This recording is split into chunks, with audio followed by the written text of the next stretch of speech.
Hello and welcome to the Divorced Dadvocate, where we help dads sort through their divorce and create an amazing life for themselves. I'm Jude Sandoval. I'm your host.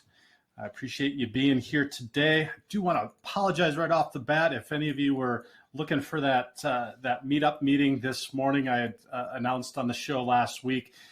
I didn't realize, and sometimes math is just not my strong suit, that we have 5 Saturdays in October. And so the meetup is on the second and fourth Saturdays of the month. So it will be, and I promise, coming up this Saturday. So if you're looking for a resource to connect with some other men, please check out meetup.com and look for the Divorced Dads Meetup. It's in the Denver metro area.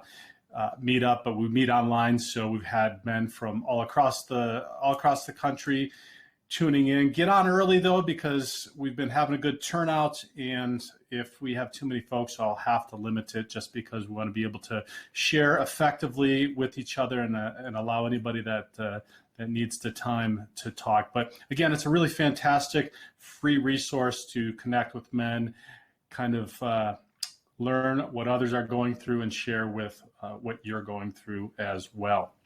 Also, I'll ask you up front again, please like, share, put reviews. This helps me immensely. Share the podcast with anybody else, the YouTube channel, subscribe, etc. We're getting more and more people tuning in and sharing this, so I much appreciate it. But the more men that we can help out there, the more fathers that we can help out there, the better we're going to do. So I appreciate it. Today, because of the sheer amount of questions that I get about the process of divorce from dads that I interact with regularly, I've decided to start, and this is just going to be a periodic thing that I call practical advice. Now, it's not, I don't typically give advice, because every dad's situation is different, and every dad's family structure and course in which they need to go down can only be decided by them. So I'm not in the habit of giving advice. However, there are a few things where I do feel that it's very important that divorcing fathers need to do. And so one of the questions I get quite a bit, and it's probably one of the top 3 questions, is, when should I hire a lawyer? Or should I even hire a lawyer? Now, I'm going to just start off saying absolutely, positively, you need to hire a lawyer. Now, when you do that, we're going to talk about a little bit, but you will need to hire a lawyer at some point. The experience of going through a divorce, as we've talked about lots of times before, it's disorienting, it's confusing. You know, anytime we do something just one time or for the first time, it's always a little bit challenging. It's always a little bit unsettling. And divorce is the same way. So think about the first time you jumped on a bike. That was kind of scary and difficult and challenging. You didn't know how to do it. So we only go through divorce hopefully once, right? If we're smart. Some of us don't catch on quickly enough, but hopefully we only go through this once. But we're only going through this once, so it's a little bit challenging, disorienting, and that's also one of the reasons I said in our Dad's Guide to Divorce, in step 1, is it's important to clarify your vision and direction, so that you kind of take out some of that disorientation and doubt about where you want to go. At least it doesn't actually necessarily get you there, but that will help. So why? And let me just emphasize that if you fail to hire an attorney, at the very least to review your documents at the end of the process, that you are putting yourself and your children, your family, at a very high risk. Now, why is this? It is because the divorce process and the legal system surrounding divorce is structured by attorneys, for attorneys, and it is mitigated by former attorneys who are the judges or the magistrates. So it is not user friendly. It is not set up for you to be able to click on, click through, figure it out, understand it, say to your ex, oh, okay, well, all we need to do is X, Y, Z, check off these boxes, go through this process. Voila, we have a nice, happy, clean, concise divorce that is going to work for us in the future. It is not set up that way. And we can speculate if that's by design for attorneys or not, but I will just say they get paid no matter what. Good, bad, whatever the outcome, they are getting paid. So I don't know. I'll let you make your own judgment around that. As far as when you do find an attorney, it has been my experience, and I've heard this a lot from men, that because this system is structured for the attorneys, you're going to hear a lot like, well, this is what we need to do. Well, I've been through this so many times, and I had this conversation with my existing attorney because I'm 8 years down the road. I've been through the divorce process once, and then I've been back to court multiple times since then. So I have a little bit of a better understanding. I don't get as anxious or worked up about the process, obviously now, because I've been in court multiple times. So it wasn't the first time. The first time I went through the divorce, I had no idea what was going on. I didn't really know the process, and that's where you really need to lean on an attorney. However, the attorneys, and this has been my experience, I've heard this a lot, they have this process. It's set up. They want you to go through the process, jump through the hoops. You're going to hear things like, well, this is what you got to do, and this is what the judge is going to think. We have no idea what the judge is going to think. We have no idea what's going to happen if you actually get into court and you don't come up with an agreement. So, trust your instincts on what you want, and make sure to ask the questions that you need to ask in order to feel comfortable with the process. So keep in mind that what's at stake here is, the agreement that you come to at the end of this process is going to have long-term ramifications. It's not going to be like, oh, we can just revise this next month. This didn't quite work out. Actually, there's laws against the timeframes in which you can and you cannot revise things, and you can only revise things for certain reasons. And if there's something that is not serving the best interest of people, of anybody in the agreement, but that's part of the agreement, you're stuck with that.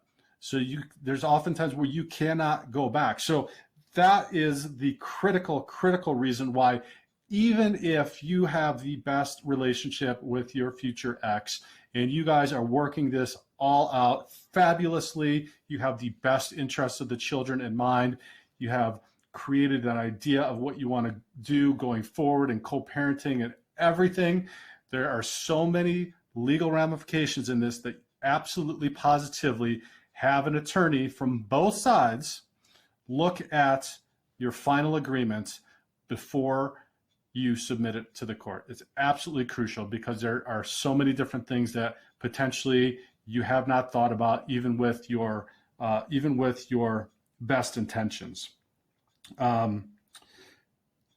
Now, I do, and even if you do it at the end, that's fine. However, I feel that it is critical for every man at the beginning of this process to really reframe their mindset about why it is important for them to be looking out for their best interests.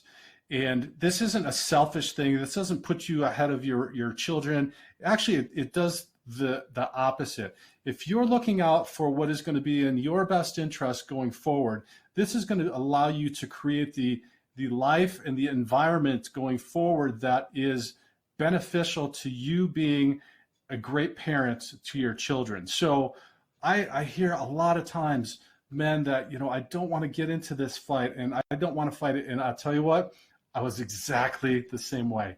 My mindset was, why would I try to harm, why would I want harm to happen through this process to my ex? And the challenge with that is you can't control the other side. And so you never know where this is going to go. Is it going to go sideways at some point? So think of it by getting, and so my point being is get an attorney involved early.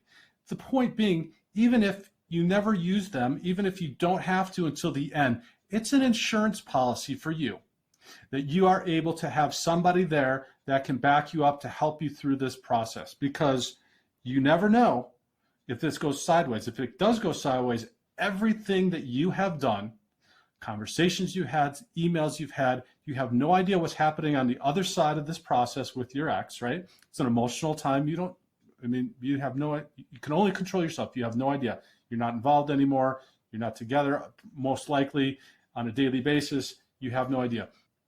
Everything that's been happening through the process of the divorce can, and trust me, I hear it all the time, will be used potentially against you in court. It can be manipulated. It has been manipulated. It has, so if you have an attorney there, it's just kind of like an insurance policy as well as your firewall that you can say then, all right, I am not sure about this, and you can ask about that, because to this end, knowing your rights, what you can and can't do, and what is legally your right is absolutely imperative. Now, all of everybody out there is listening from different places in the country, in the world, so everything is different. All the legal systems are different, so that's why critical. Get with a local attorney that you know, and interview multiple local attorneys that you know in order to get one that you feel comfortable with, and ask lots and lots and lots and lots and lots of questions. We don't know. We don't understand this process. You're hiring them for their knowledge of the legal process. But with that in mind, I also encourage you to make sure that you are an active participant in this process with your attorney. And this goes back to what I said earlier about the attorneys say, okay, this is the process. We know the process. We got to go this, da, da, da, da, da. But that works okay. Maybe if you're amicably working through this with your future ex, and this can just kind of all you're needing is to check boxes. Let's put it that way. All you're needing to jump through the hoop, check the boxes, and get this done. That doesn't work so good if you have some challenges. Let's say you've got concerns about the amount of parenting time or what's going on at the other household with the kids, or you have an ex that might have a substance abuse challenge and you need to get an alcohol evaluation or a parental responsibility evaluation. This is where you need to trust your instincts. And also I would highly recommend talking with your attorney about a strategy. Now, I've had multiple attorneys. I've talked to many men about their attorneys. This is something that I don't feel attorneys are very open to often, and that it is incumbent upon us to have that conversation and demand that we do this. They know the law. You know your ex, your family, and what is in the best interest for them and your children going forward. The attorneys don't know this. They've just come into this relationship, and I had this battle with my existing attorney right now, which was always, I know the process. I've been through this hundreds of times, da da da da da. And I said, I know 20 years of history. I've been through this process already before. I know what the thinking process is with my ex. I know what's going to happen. I know the history. I know what's good for my children. So this is a collaborative effort that we're going to talk about, and we need to put together a strategy going forward. Now, strategy changes, right? And in strategy, just like if you're a coach for a team, you change strategies, or you have multiple strategies that are going on depending upon how things in the game evolve. So this is something I feel you need to absolutely stay on top of, and do not bury your head in the sand at any point in this process. It is a challenge. It is time consuming. It is disconcerting. It makes you anxious. It makes you just absolutely freaking crazy. I appreciate that, because it did me. You're staying up at night. You're thinking about all this stuff. Make sure to take care of yourself through the process, but don't ignore what needs to happen. Don't ignore the responses you need to make to the attorney or to the court. Don't ignore what you're supposed to be doing with your children, because the other part of this is you're in a spotlight at this time with everybody, the attorneys, the courts, your ex, etc. You need to be on top of your game, and that's part of the going through the Dad's Guide to Divorce and those 5 steps that we talked about in the previous shows. Get on that program that's going to help you to make sure that you are in a place that is healthy and you can be effective going through this process. Because again, there are long-term ramifications that are at stake through this process. And if you can focus through the whatever amount of time, mine took 18 months, like just ridiculously long, but whatever time process you have, I think it could be done as little as 90 days in some places in the United States. But if you can stay focused and on this and at the top of of your game where you need to be in your life, you can set this up. Because think about it, this isn't just for right now. This is for moving forward, and everything that happens. And when I'm coaching men through this process in private sessions, often I will try to emphasize and try to reframe for them that you're not only figuring this out for now, but you're setting a tone going forward with your ex, and how you're setting your expectation for how you expect her to interact with you going forward. So that means if you're looking for and you're demanding something that is a need for you, that might be a new thing for you. That might have never happened in your marriage. It might be one of the reasons why your marriage is ending. But now, again, like we talk about Dad's Guide, you have an opportunity to make the change in your life that you want and you need. And that is a good thing. That is not only a good thing for you, that is a great thing for your children, because then you create that vision and direction. And this is the beginning. This is an opportunity in the beginning, or a beginning. This, I'm getting all work. I'm going too fast. My brain's going faster than my mouth. This is an opportunity for a new beginning for you. So focusing on it, taking the steps necessary to go through it is absolutely critical, because now you're setting the foundation for a future, and that future can be absolutely amazing. So one other thing I wanted to mention, there's potentially opportunities for saving money around this. It is a absolute money suck. Attorneys they're hundreds of dollars an hour, and that's just the way it is. If you don't think you have the money, find a way to get the money. It's a necessary evil. I know it's hard writing that check every month, but think of it as an investment, like I just said, for building the foundation for your future. Be smart. Don't go to the attorneys for all the questions. They're going to charge you a minimum answering a question or an email or returning a phone call or a voicemail or whatever. Consolidate, be smart, look for other resources like we have here at the Divorced Advocate. Get on the meetup, talk to other men, ask questions, go to groups in your local area that might be able to help you with that. Talk to other divorced men. Like 50% of, 50% of marriages end. So essentially 50% of men out there, you can stop somebody on the street and it's a high probability that they've been divorced or gone through a divorce, right? So my point being, just tap into the resources. Sometimes as men, we're challenged with wanting to look stupid and not being certain about that, but that's why we're here. That's the goal of the Divorced Advocate. That is the goal, to get out and help dads to get through this process more effectively, create an amazing life for themselves and for their children. So that's it. Kind of short and sweet this week, not too long.